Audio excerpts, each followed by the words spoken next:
স্বামী ও প্রেমিক পাল্টানোয় কুখ্যাতি রয়েছে ঢাকাই নায়িকা পরীমনির। গণমাধ্যমের বিভিন্ন সময়ে খবরে জানা যায় তার বিয়ের সংখ্যা 4, প্রেমিকের সংখ্যা 5। নায়িকার সর্বশেষ স্বামী অভিনেতা শরীফুল রাজ, তবে সেই সংসারও ভেঙেছে। গুনিন সিনেমা শুটিং করতে গিয়ে প্রেমের সম্পর্কে জড়ান পরী ও রাজ। 2021 সালের অক্টোবরে বিয়ে হয় তাদের। 2022 সালে 10 আগস্ট তাদের ঘরে জন্ম নেয় সন্তান রাজ্য। কিন্তু ছেলের বয়স 1 বছর হতে না হতেই কলহ ও অভিযোগের ভিত্তিতে 2023 সালে 17 সেপ্টেম্বর রাজকে ডিভোর্স লেটার পাঠান পরী। এবার নিজের ডিভোর্স অ্যানিভার্সারি উদযাপন করলেন এই নায়িকা।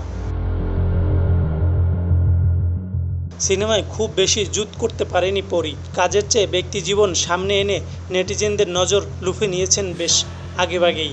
বিয়ে, দাম্পত্য কলহ, সন্তানের জন্মদিন, নিজের জন্মদিন এসবের মাধ্যমে কয়েকদিন পর পর আলোচনায় আসেন এই নায়িকা। দেশের শোবিজ তারকাদের মধ্যে পরীর ফলোয়ার সব থেকে বেশি।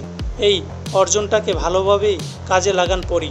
এই যেমন ডিভোর্স অ্যানিভার্সারির মতো একটি বিষয় সামনে এনে চর্চায় চলে এলেন এই নায়িকা।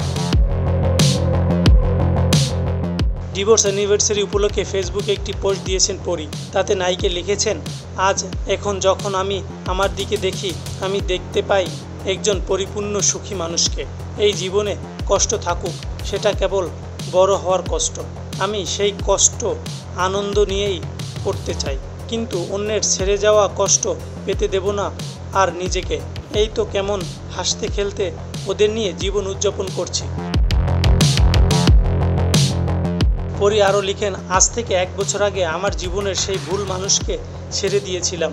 এক বুক হাহাকার, হতাশা আর বুকের মধ্যে জমাট ধরেছিল আমার ছোট্ট বাচ্চা ছেলেটা। কিন্তু দেখো, আজ আমরা একটু একটু করে নিজের মতো ভালো থাকতে শিখে গেছি। আজ আর সেই ভুল মানুষের কোনো অস্তিত্ব নেই আমাদের কারোর জীবনে, না সেটা আমার বা আমার ছেলের। শুক্রিয়া, আমরা ভালো আছি। হ্যাপি ডিভোর্স অ্যানিভার্সারি পরী। পরীর পোস্টটি মন জয় করেছে তার ভক্তদের। প্রশংসা ভাসছেন এই নায়িকা। তবে এ বিষয়ে শরীফুল রাজকে মাথা ঘামাতে দেখা যায়নি।